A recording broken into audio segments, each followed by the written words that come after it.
I guess this is the question for the SIG team, and how are we transforming pedagogy in the school. And again, it's in that context of all the other massive things that are going on. So, learning and teaching will improve when? And we know these things, when teachers work in teams, and that's certainly been set up. We have, as Gordon said, year-level teams going into year-level buildings next year, we hope. We have, there's trucks there now, we have the leadership, when curriculum leaders mentor their teachers, and that certainly is the role of us at the moment and a number of other people in the school, to mentor teachers. And when Phil talked about the coaching that was going on, what's the woman's name that did the coaching?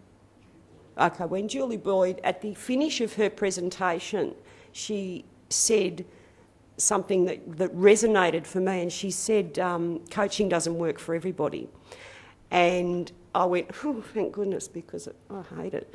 But Phil's really good at it, so he does that quite nicely. Gordon and I tend to team teach with people, and that's a different sort of a relationship. So it's another thing that we need to be aware of and we are aware of, that in some cases we need to look differently at how we work with our teachers. So we're seen as curriculum leaders, and certainly we mentor, coach or team teach with our teachers.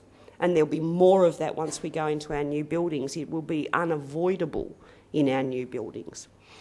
Teachers share materials with other teachers, and that's certainly happening. Teachers take and share responsibility for mentoring staff, and because of the structure of our staffing, there's leaders in discipline areas, there's leaders in year level areas, and there's also us. So teachers certainly are taking responsibility for mentoring their staff. And the last slide, how are we changing the roles of teachers? And I guess all of us wear many hats, obviously, and not just as the SIG group people, but we also have hats in the whole merger process. Well, we are merged, so that's over, but in the reorganisation process. And I think if we can have our teachers answer or make these statements, then we'll be well on the way to changing our pedagogy. Okay, thank you.